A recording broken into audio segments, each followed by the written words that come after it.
Hello guys, जय हिंद। Welcome to my YouTube channel PCB corner. तो मैं आज आपको फिर से केमिस्ट्री का लेक्चर जो है आगे को कंटिन्यू करूंगा। मेरी क्लास लेक्चर चल रही है और कल मैंने आपको बताया था GOC2 रिएक्शन मैकेनिज्म 2 जो है मैंने स्टार्ट कर दिया था। जैसा कि मैंने आपको एल्कीन्स में इलेक्ट्रोफिलिक एडिशन रिएक्शन किस तरीके से होता है मैंने आपको बताया था। इलेक्ट्रोफिलिक एडिशन रिएक्शन एल्कीन्स और एल्काइंस ही देते हैं, जिसमें पहला अटैक जो होता है वो इलेक्ट्रोफाइल का होता है। जहां कि मैंने जितना भी मैंने आपको कल इंफॉर्मेशन दिया था वो सारा का सारा इंपॉर्टेंट था और पेपर में आने के लिए बहुत ही ज्यादा इंपॉर्टेंट वो चीजें बन जाती हैं। ठीक है, और कल हमने किया था एल्कीन्स में कैसे HX का एडिशन होता है, हाइड्रो हेलोजिनेशन। कार्बोकटाइन का फॉर्मेशन होता है, उसको रीअरेंजमेंट करते हैं और फिर उसके बाद न्यूक्लियोफाइल का अटैक होता है। जैसा कि मैंने आपको बताया था इलेक्ट्रोफिलिक एडिशन रिएक्शन जो होती है वो उसमें इलेक्ट्रोफाइल का अटैक पहले होता है, फिर कार्बोकटाइन रीअरेंजमेंट करके हम न्यूक्लियोफाइल का अटैक करते हैं। जितने भी कॉन्सेप्ट वाले क्वेश्चन थे वो मैं कल ही मैं आपको बता चुका हूं, मतलब पिछले वाले लेक्चर में बता चुका हूं। 5 वीडियो आ चुकी हैं कॉन्सेप्ट को समझाते हुए, उसके बाद क्वेश्चंस करे हैं, जाके आप एक बार देख लीजिए। आज जो है हम लेक्चर को आगे बढ़ाने वाले हैं। देखिए, आज है सेकंड हेडिंग जो है, सेकंड चीज हम पढ़ेंगे उसका नाम है sir addition of HX। Addition of HX, अच्छा sorry X2, addition of X2 मतलब इसको हम बोल सकते हैं हेलोजिनेशन। हेलोजिनेशन, अच्छा किस तरीके से एल्कीन में हम हेलोजिनेशन का यूज करते हैं, बहुत ही इंपॉर्टेंट। ठीक है, देखो यहां पर कार्बोकटाइन का फॉर्मेशन नहीं होता है, क्लासिकल कार्बोकटाइन का फॉर्मेशन होता है। मार्कोनिकॉफ रूल लगेगा लेकिन विदाउट रीअरेंजमेंट लगता है। मार्कोनिकॉफ रूल यहां पर लगेगा लेकिन विदाउट रीअरेंजमेंट। ठीक है, और यहां पर कोई रीअरेंजमेंट नहीं होगा, कार्बोकटाइन का फॉर्मेशन भी होगा और लेकिन वो होगा नॉन क्लासिकल कार्बोकटाइन। ठीक है, जैसे मैं आपको बता रहा हूं, जैसे मान लीजिए एक रिएक्शन है मेरे पास CH3CH डबल बॉन्ड CH2, ये मेरे पास एल्कीन है।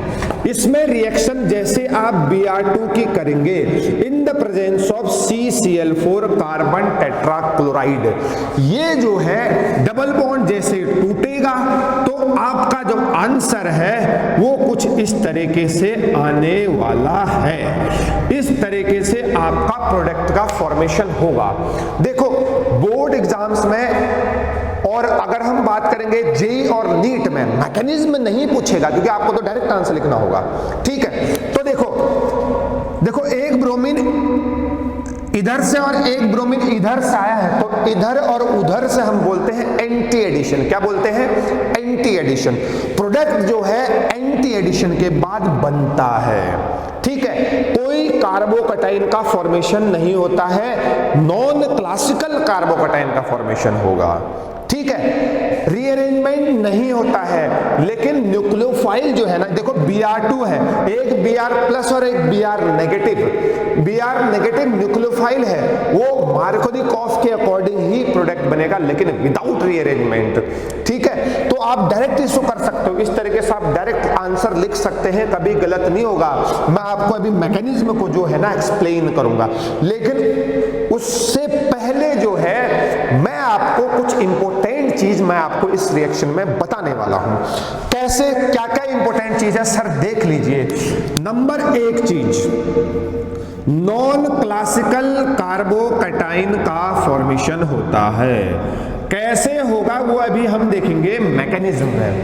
ठीक है, नॉन क्लासिकल कार्बोकटाइन का यहां पर फॉर्मेशन होगा। नो रीअरेंजमेंट, नो रीअरेंजमेंट, यहां पर कोई रीअरेंजमेंट नहीं होगा। ठीक है, और product by Markovnikov rule, product by MKR, Markovnikov rule से प्रोडक्ट बनेगा। और यहां पर खास बात यह है कि एंटी एडिशन होने वाला है। क्या होगा मेरे प्यारे बच्चों? Anti addition. समझ में आया नहीं है? एंटी एडिशन होगा यहां पर। ठीक है, कौन सा एडिशन होगा मेरे बच्चों? एडिशन, ठीक है, एंटी एडिशन होगा। ये चार चीजें आपको याद रखनी है। नॉन क्लासिकल कार्बोकटाइन का फॉर्मेशन यहां पर होगा, कोई रीअरेंजमेंट नहीं होने वाला है, और प्रोडक्ट जो है ना मार्कोनिकॉफ के अकॉर्डिंग ही बनेगा। क्या बताया था, डबल बॉन्ड वाले उस कार्बन पर न्यूक्लियोफाइल का अटैक करते हैं जहां पर हाइड्रोजन का नंबर कम है, ये हमारा होता है मार्कोनिकॉफ रूल, ठीक है। और एंटी एडिशन होगा, देखो एक ब्रोमीन यहां से अटैक कर रहा है, एक ब्रोमीन इधर से अटैक करेगा, इसको हम बोलते हैं एंटी एडिशन। क्या बोलते हैं, एंटी एडिशन। ये आपका आंसर है, इससे अलावा पेपर में बाहर नहीं आएगा, फिर भी मैं इसकी मैकेनिज्म जो है आपको मैकेनिज्म बताने वाला हूं, जो कि काफी इंपॉर्टेंट है।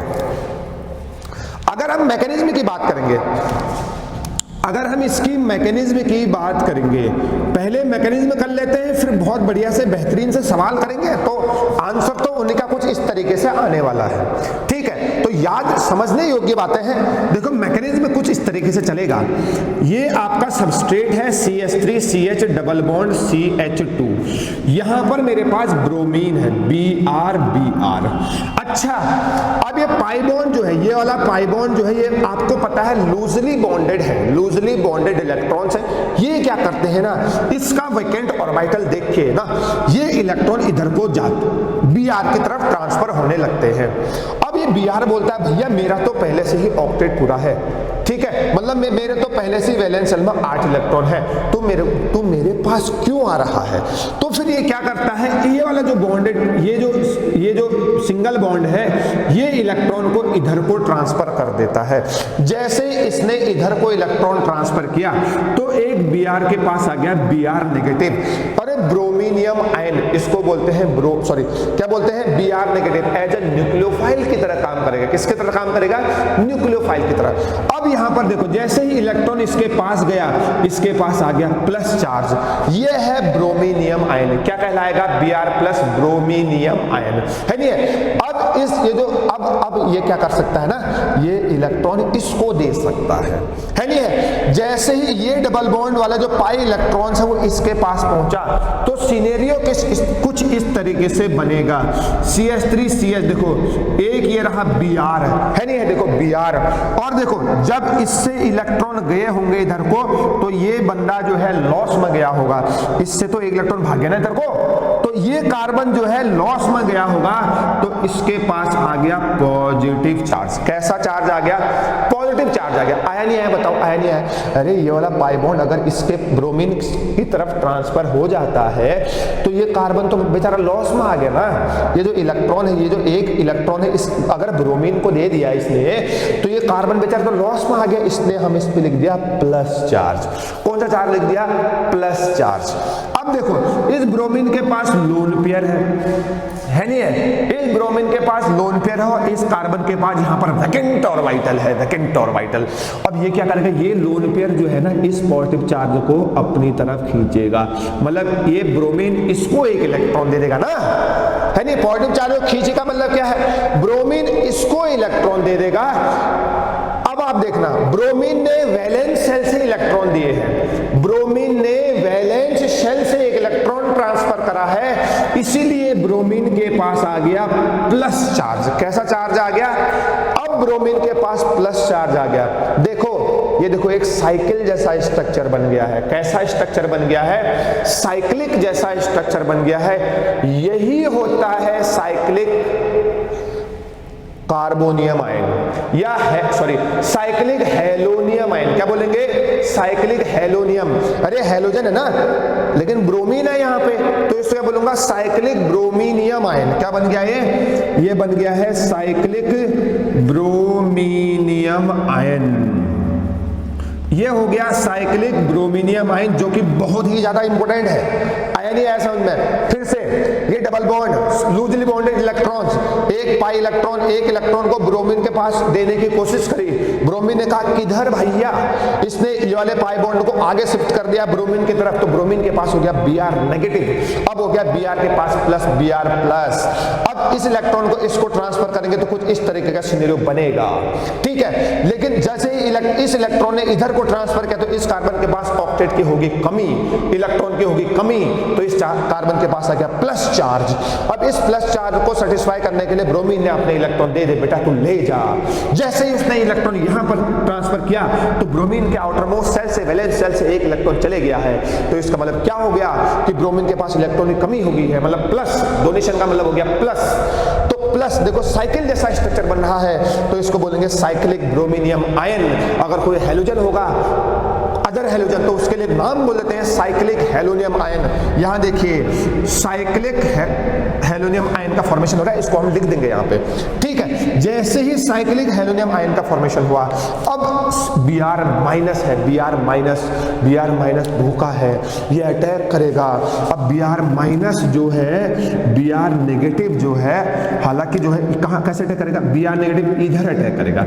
Br नेगेटिव ने जैसे यहां अटैक किया, ये वाला जो इलेक्ट्रॉन है ना, ये वाला इलेक्ट्रॉन फिर से ये वाला जो बॉन्ड है, ये वाला जो बॉन्ड में जो इलेक्ट्रॉन है वो Br की तरफ आ जाएंगे। किसकी तरफ आ जाएंगे? Br की तरफ आ जाएंगे। तो देखो कैसे कैसे होगा, प्रोडक्ट क्या बनेगा, CH3CH, ये रहा Br और ये रहा CH2, ये रहा Br। जैसे ही ब्रोमीन ने यहां अटैक किया, ब्रोमीन ने अटैक करने के बाद ये क्या होगा, ये वाला बॉन्ड टुडे कहां आ जाएगा, इसके पास आ जाएगा, है नहीं है? वैसे भी आप दिमाग लगाने की योग्य बात है, दिमाग लगाओ। ये मत बोलना सर इसमें पॉजिटिव चार्ज, सर था ही नहीं तो कैसे अटैक कर दिया न्यूक्लियोफाइल ने। मैं आपको बता रहा हूं, जब ये पाई बॉन्ड ब्रोमीन की तरफ Br प्लस की तरफ आएगा, तो ओब्वियसली जब ये वाला इलेक्ट्रॉन जो है ब्रोमीन Br प्लस की तरफ आएगा, तो ओब्वियसली बात है इस कार्बन में कौन सा चार्ज आएगा मेरे बच्चों, प्लस चार्ज आएगा, पॉजिटिव चार्ज आएगा, जिसकी वजह से ब्रोमीन ने कहां अटैक कर दिया, यहां पर अटैक कर दिया, ठीक है। तो देखो प्रोडक्ट जो है एंटी एडिशन से ही प्रोडक्ट बन रहा है, तो एक ब्रोमीन ऊपर से अटैक कर दिया, एक ब्रोमीन नीचे से लगा दिया, तो ये मेरा अल्टीमेट प्रोडक्ट है, ठीक है। तो नॉन क्लासिकल कार्बोकैटायन इसी को बोलते हैं साइक्लिक ब्रोमीनियम आयन जो बन रहा है। दूसरा, कोई रीअरेंजमेंट नहीं हो रहा है। देखो Br नेगेटिव कहां पर अटैक कर रहा है, देखो यहीं पर अटैक कर रहा है Br नेगेटिव, इसी वाले कार्बन पर अटैक कर रहा है Br नेगेटिव। मैंने क्या बताया था, Br नेगेटिव जो है मार्कोनिकॉफ रूल के अकॉर्डिंग ही जो है अटैक करेगा, लेकिन कोई रीअरेंजमेंट नहीं होता है। ये इसकी मैकेनिज्म है। देखो मार्कोनिकॉफ रूल के अकॉर्डिंग प्रोडक्ट बन रहा है, कोई रीअरेंजमेंट नहीं होता है। सबसे इंपॉर्टेंट बात, साइक्लिक हैलोनियम आयन का फॉर्मेशन हो रहा है। बात साफ है, मैकेनिज्म से मैंने आपको समझा दिया, लेकिन मैं आपको एक रिक्वेस्ट कर रहा हूं, क्लासिकल कार्बोकैटायन का फॉर्मेशन हो रहा है? नहीं, नॉन क्लासिकल का हो रहा है। रीअरेंजमेंट हो रहा है? नहीं हो रहा है, नो रीअरेंजमेंट। एंटी एडिशन के थ्रू प्रोडक्ट बन रहा है, साइक्लिक हैलोनियम आयन का फॉर्मेशन हो रहा है, और प्रोडक्ट जो है मार्कोनिकॉफ रूल के अकॉर्डिंग ही बनेगा विदाउट रीअरेंजमेंट। ये पॉइंट आपको याद रखने हैं। ये मैकेनिज्म पेपर में नहीं आएगी, लेकिन इतना याद रख लीजिए, इंटरमीडिएट बीच में जो है ना, नॉन साइक्लिक कार्बोकैटायन का फॉर्मेशन हो रहा है और एंटी एडिशन से प्रोडक्ट बनेगा। आप डायरेक्ट आंसर लिख सकते हो मेरे बच्चों, ठीक है ना? आप जो है आंसर को डायरेक्ट लिख सकते हो, ठीक है। झटके से इसको 2 मिनट में नोट करिए, फिर मैं इसको रब कर रहा हूं। चलिए अब चलते हैं क्वेश्चन में डायरेक्ट। नोट कर लिया था, पॉज कर लीजिए इसको। अब हम क्वेश्चन में चलते हैं। अब देखना क्वेश्चन किस तरीके से होंगे। मान लीजिए मेरे पास एक क्वेश्चन है, CH3CH डबल बॉन्ड CH2, ठीक है। इसमें रिएक्शन आपने कर दिया Br2 का, चलो Cl2 का कर लो in the presence of CCl4। अब आप मुझे बताओ, आप मुझे यह बताइए, अब देखो एक क्लोरीन यहां से अटैक करेगा, एक क्लोरीन यहां से अटैक करेगा, क्या कोई दिक्कत है? नहीं। क्या रीअरेंजमेंट होगा? नहीं। साइक्लिक कार्बोकैटायन का फॉर्मेशन होगा, साइक्लिक हैलोनियम आयन का, जिसको हम बोलते हैं नॉन क्लासिकल कार्बोकैटायन। आप आंसर डायरेक्ट लिख सकते हो। अब आप देखो आंसर क्या होगा, CH3CH, एक Cl इधर से आएगा, एक Cl इधर से आएगा। ये मेरा आंसर होगा मेरे प्यारे बच्चों। समझ में आया नहीं आया? सेम मैकेनिज्म है, नहीं है? देखो कार्बोकैटायन रीअरेंजमेंट नहीं हुआ है, नहीं तो क्लोरीन यहां पर अटैक करता है एक, लेकिन यहां पर कोई रीअरेंजमेंट नहीं होता है due to formation of non classical carbocation. ऐसे अगला क्वेश्चन है, अगला क्वेश्चन भी हम आपको देंगे, CH3 CH double bond CH CH3 ऐसे आ गया, और इसमें मान लो आपने Br2 का अटैक कर दिया इन द प्रेजेंस ऑफ CCl4, मान लीजिए यह Cl2 ही लिख दो, और ये एक मोल है। एक मोल का मतलब है एक बॉन्ड को तोड़ेगा, एक मोल का मतलब है एक बॉन्ड को तोड़ेगा, तो एक क्लोरीन यहां से अटैक कर दो, एक क्लोरीन यहां से अटैक कर दो, एक ही बात है। तो ये बच जाएगा आपका CH3 Cl CH Cl CH3। देखो कुछ इस तरीके से आंसर बनने वाले हैं आपके, है नहीं, कोई घबराने की जरूरत नहीं है, आंसर इसी तरीके से आएगा। जहां पर मैकेनिज्म याद करने के लिए होगा तो मैं आपको मैकेनिज्म भी बताऊंगा हर रिएक्शन में। जेई के लिए भी इंपॉर्टेंट है, नीट के लिए भी इंपॉर्टेंट है, और खास तौर से उन स्टूडेंट के लिए भी इंपॉर्टेंट है जो समझते हैं कि 11th और 12th की जो ऑर्गेनिक केमिस्ट्री है ना, एक चुटकी में हो जाएगी, ऐसा नहीं है बाबू। ठीक है, समझ में आया नहीं है? एक और क्वेश्चन करते हैं, चलो एक और क्वेश्चन करते हैं बढ़िया सा, एक और क्वेश्चन बढ़िया सा करते हैं। CH3 C triple bond C CH3, अच्छा इसमें रिएक्शन कर दो Cl2 की इन द प्रेजेंस ऑफ CCl4। हम आपको एक चीज बता दें, देखो एक डबल बॉन्ड टूटा, सिंपल सा। अच्छा क्या सोच सकते हो इस रिएक्शन के बारे में, देखो एक डबल बॉन्ड टूटा होगा मतलब इलेक्ट्रॉन ट्रांसफर करे होंगे, तो ये रहा Cl double bond C Cl CH3। अच्छा कुछ इस तरीके से होगा, नहीं होगा, समझ में आया नहीं है? लेकिन यह Cl2 है, बहुत CCl4 भी तो है, 2 क्लोरीन है नहीं है? तो जब भी ऐसा क्वेश्चन आता है ना आपको, यहाँ एक मोल दे रखा तो एक ही बार रिएक्शन करनी है, यहाँ बहुत बार रिएक्शन करनी है, एक बार और डबल बॉन्ड और तोड़ दो, इस डबल बॉन्ड को फिर से तोड़ दीजिए, तो फिर से रिएक्शन करेंगे तो क्या बनेगा, डबल बॉन्ड इधर दिखा रहा हूं लेकिन वो किसके पास जाएगा, क्लोरीन के पास, तो एक बनेगा CH3 CCl, इसके बाद भी Cl, इसके बाद भी Cl, इसके बाद भी Cl CH3। कुछ इस तरीके से जो है आपके आंसर आने वाले हैं। देखो कितना बढ़िया आंसर हो गया, ये मेरा प्रोडक्ट है, ये मेरा क्या है, this is my product, this is my answer. ठीक है, तो देखो मैं आपको ये बताना चाह रहा हूं, जब भी हम एल्कीन में, मैं आपको ये बताना चाह रहा हूं, जब भी हम एल्कीन में अगर किसी हेलोजिनेशन करते हैं इन the presence of CCl2, non classical carbocation का फॉर्मेशन होता है, कोई रीअरेंजमेंट नहीं होगा, मार्कोनिकॉफ के अकॉर्डिंग ही जो है ना प्रोडक्ट बनता है। ये आंसर है, ये पेपर में जो है क्वेश्चन आ चुके हैं नीट और जेईई एग्जाम में। ठीक है, तो जितने भी बच्चे 11th 12th की वीडियो देख रहे हैं ना भाई, देखो बहुत ही इंपॉर्टेंट है, एक्चुअली में केमिस्ट्री ऐसी है। ठीक है, इससे भी आपको वेरिएशन मिलेगा, बहुत टाइप के क्वेश्चन मिलेंगे आपको, लेकिन बेसिक सिर्फ एक है, एंटी एडिशन होगा, मार्कोनिकॉफ के अकॉर्डिंग प्रोडक्ट बनेगा, कोई रीअरेंजमेंट नहीं होगा, ऐसी चीजें आपको याद करनी पड़ती है। ठीक है, तो ये बहुत ही ज्यादा इंपॉर्टेंट है, बहुत ही ज्यादा इंपॉर्टेंट है। तो यहां पर जो है सेकंड रिएक्शन जो है मेरी खत्म हुई है। लास्ट लेक्चर में मैंने आपको बताया था addition of HX on alkene, आज मैंने आपको बता दिया कैसे इसकी रिएक्शन करते हैं। हालांकि मैं आपको एक चीज और बता रहा हूं, अगर हम कल रिएक्शन करेंगे ना एल्कीन में ब्रोमीन वाटर की, अगर रिएक्शन करता हूं एल्कीन में ब्रोमीन वाटर की रिएक्शन करेंगे, रिएक्शन नंबर 3 जो कि मैं अगले लेक्चर में लेके आऊंगा मेरे प्यारे बच्चों, उसमें भी यही होता है, कार्बोकैटायन का ही फॉर्मेशन होगा, लेकिन नॉन क्लासिकल, कोई रीअरेंजमेंट नहीं होगा, मार्कोनिकॉफ के अकॉर्डिंग ही अल्कोहल OH का अटैक होगा। अगले लेक्चर में लेके आएंगे, यही केमिस्ट्री है, मैं आपको बता रहा हूं, पेपर में यहीं से आते हैं। ठीक है, थैंक यू सो मच।